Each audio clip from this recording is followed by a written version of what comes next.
I'm Natalie Benson-Greer, graduating from the BA Creative Writing program, and I will be reading an excerpt from my short story, We Can't Drown Like Them. For a bit of context, in the first scene, Allie meets Danny, the new kid at the high school with a bit of a bad boy reputation. We're picking up right after that. Allie and Danny had a typical small-town first date.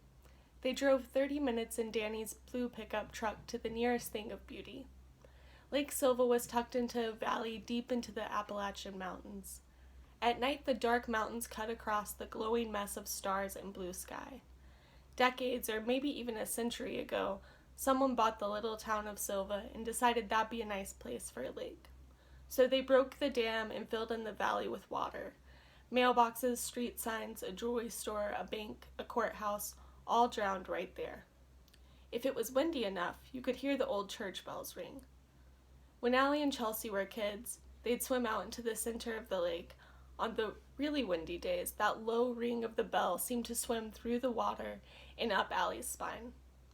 She thought of the chiming as Danny told her how his distant family used to live in the town of Silva.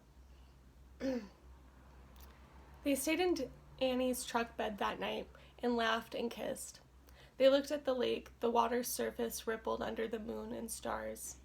He drove Allie home, and at every curve in the mountain road, he'd place his hand on her knee, as if to keep her steady. Allie liked the heat of his hand, and would shift her fingers over her mouth to keep from smiling too widely. She didn't want to lose her cool in front of him. Danny was stoic, always looked like he had some sort of plan on his mind. He snuck glances at her the whole drive. Her blonde hair was down and blowing in the wind. He liked her, and her high cheekbones and pointed nose. She was small but tough, and something about her just made him a little wild inside. He parked his truck at the top of Allie's gravel drive, which led to the clump of trailers down the slope by the creek bed. All of this hidden by a curve of old wiry trees covered in kudzu vines. Danny thought about how secretive and mystical it looked. He was dropping off this beautiful girl to go back to her own realm, one he was worried he might never get enough of. He interrupted his own thoughts to kiss her. It was a kiss so determined and sweet that Allie knew she may not get a kiss like it ever again. So she hung her lips on his for a long time. She let her hand float up and graze his jaw. She pulled back and felt her heart bouncing in her chest. I should get going.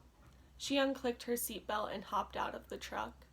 As she walked towards her trailer and past the curtain of trees and vines, Danny yelled out after her, "Allie, don't be a stranger." I wouldn't dare. She made her way down to the front door, stopping on the small wooden porch. She let her head fall back and a big smile crash across her face. Her arms hung at her sides as she looked up at the dark sky, spotted with stars. All around her, the leaves in the trees whistled, the creek bubbled, crickets buzzed. The low metallic clanging and murmuring of trailers being lived in all faded out. Allie took a big deep breath, one that cleared out her sinuses. She let herself be relentlessly ecstatic for a minute, letting all the good, excited energy swirl around in her. She imagined all the time she'd spend with Danny, having his jawline scooped in her hand or his sculpted arms around her shoulders. Allie heard her mom moving around in the trailer and pulled herself out of the dream and tucked all that wild happiness away.